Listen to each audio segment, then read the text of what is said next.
kecil. Bentak, nanti perkembangannya jadi lambat. Dan biasanya anak-anak kecil yang suka dibentak, biasanya dia ngamukan. Kalau nggak ngamukan, tarik diri terhadap lingkungan. Ya, dia disenggol didik ngamukan, ya hati-hati. Ya, kalau sudah nggak punya anak kecil, aku kok sengaja bentak anakku sih. Ya putuni aja dipono-pono. Ya, ini. Maka dari itu kalian getaran energi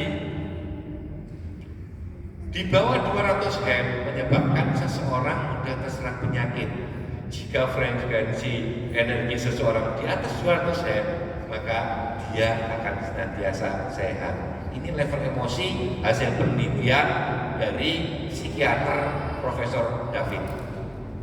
Jadi Profesor David bisa meneliti tentang bagaimana apatis, sedih, takut, rakus, ngamuk, sombong, semangat, terima, damai, dan kecerahan naik terus. Ternyata semakin naik yang biru, garis biru itu, semakin kita semangat, terima, damai, dan kita itu penuh pencerahan, ternyata getaran energi kita itu semakin tinggi, dan itu akan menjadi semakin sehat. Tapi wong sing senengane apatis, gampang sedih, wedian, rakus, delok tanggane tuku kulkas. Bu, tanggane kene tas tuku kulkas. Ala Pak tuku kulkas paling yo nyicil. Nah, isine negatif terus gitu loh. Itu kan enggak menarik ya. Dan itu adalah kalau kita hitung dengan ilmu kita.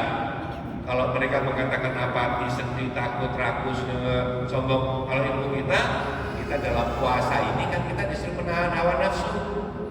Ada nafsu lawamah, ada nafsu amarah, ya, ada nafsu mutmainah, ada mutmainah di sini. Mana mutmainah? Ada. Alhamdulillah, itu calon surga itu, ya, ahli surga itu. Karena orang yang bisa masuk ke surga pertama adalah di kriteria nafsu mutmainnah. Nah, ini cerita profesor, kita coba ke ilmu kita.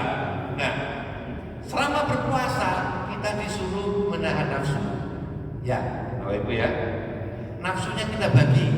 Ada nafsu amarah. Nafsu amarah itu semuanya bangga, garis pokoknya nakal, elek ceritanya. Nanti nafsu kedua itu ada nafsu lawamah. Nafsu lawamah itu apa? Nafsu yang kadang baik, kadang buruk, kadang baik, kadang buruk.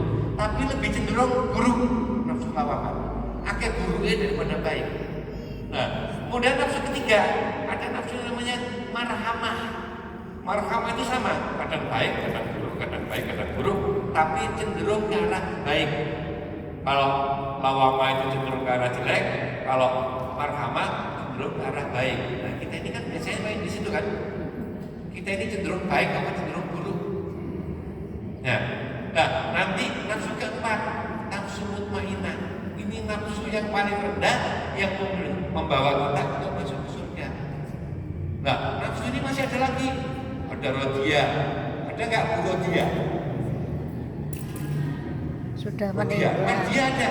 Ini rodia ini masuk surga, levelnya di atas. Nah, ono bu biasanya kamelia, bu kamel. Itu adalah nafsu suka itu. Nafsu kamalia, disebut dengan kamelia. Ada nggak nama kamelia? Nah, itu surga itu. Dan yang terakhir, yang paling tinggi mardia. Ada bu mardia. Mardia ini juga calon surga dan surga yang tertinggi. Maka dari itu selama berpuasa ini kita disuruh menahan nafsu dan harapannya kita minimal nafsu mutmainnah supaya kita masuk ke surga. Loh kok bisa gitu? Ya, di dalam surat Al-Fajr dikatakan A'udzubillahi minasyaitonirrajim. Bismillahirrahmanirrahim. Ya ayyuhan nafsul mutmainnah irji'i ila rabbiki radiyatan mardiyah fadkhuli fi ibadi wadkhuli jannati. Hei jiwa yang tenang, kembalilah pada Tuhanmu dengan hati yang puas, maka masuklah ke dalam golongan hambaku dan masuklah ke dalam Ya ayyuhan nafsul mutmainnah. Ya, ini basic paling rendah kita supaya masuk surga.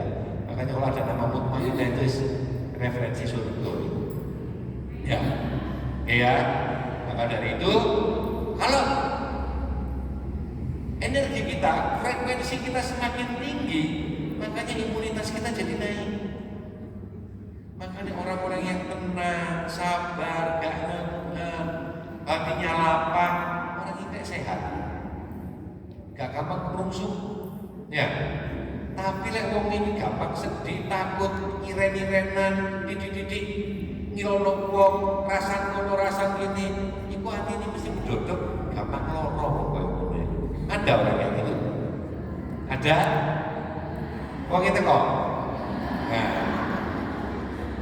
ya, makanya ayo kita rubah. Kita belajar jangan marah itu apa? Kita belajar untuk menahan nafsu dan harapannya nafsu kita minimalisnya adalah mutmainah. Kalau kita minimal dengan mutmainah, ternyata frekuensi tubuh kita itu semakin naik, ternyata meningkatkan sistem imun kita, kekebalan kita nambah. Makanya jangan salah ya ibu-ibu, kalau ibu-ibu kemerungsung hatine, banyak masalah, banyak pikiran, gak seneng karo wong, jangan salah, ibu-ibu akan gampang sakit. Ibu-ibu gampang stres dan gampang sakit. Tapi kadang-kadang ketika saya menemui pasien-pasien kayak gitu, biasanya akan gampang sesak nafas, asmane kumat, asam lambung kumat, itu seringnya adalah sumpek pikiran. Kemudian ditanya, janjinya wonten penggalian nopo to Bu?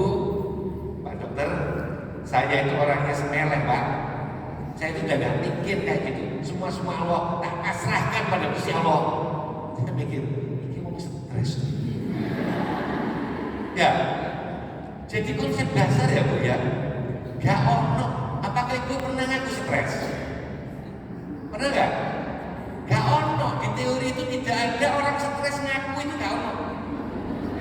Ya, ayo ibu lagi ngamuk pada seseorang, sehingga nya, sehingga ngamuk nggak kalau nggak, kau gak ngamuk, lama tak mikir, tak pasrah Gusti Allah terserah bis, padahal nanti bisa drodok. Gak ada orang stres ngaku, itu gak ada. Kalau panjenengan ngaku stres, itu sebenarnya lagi pamer. Kayak itu loh. Ya. Tapi lo kadang-kadang dulu anakku koyo ngono iku lho, dulu pelajarannya anakku koyo ngono kuliah mula-mula lo. Kadang-kadang aku stres dhewe mikir ngono. Ibu stres gak? Ora, iku pamer. Ayo tenan apa ora? Ya gak? Alah, hati-hati pamer dengan cara yang bermartabat ya koyo ngono iku kan. Ya, hati-hati. Makanya ayo kita mainkan energi kita perbaiki frekuensinya supaya kita tetap sehat. Ya, orang yang suka marah, stres, stres karena penyakit jantungan, ya, tekanan darah tinggi, ya. Makanya saya juga punya teori baru. Orang yang punya hipertensi, obat terus. Jangan-jangan orang hipertensi itu apa sih? Oh, stres. Menurut saya ya kalau dia punya hipertensi ya. Saya mulu ya, itu wong stres. Dokter, katanya saya itu disuruh minum obat seumur hidup pakai obat hipertensi. Ya enggak? Katanya dokter gitu ya. Kenapa? Karena dokter tidak mau kecolongan.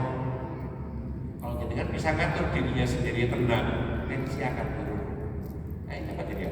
Tapi kalau jenengan ragu-ragu, berarti kan kemerungsung kan? Berarti ragu-ragu itu kan curiga, sudon. Apa? Tensi itu naik. Dokter jantung akan pakai terus seumur hidup karena dokter tidak mau kecolongan.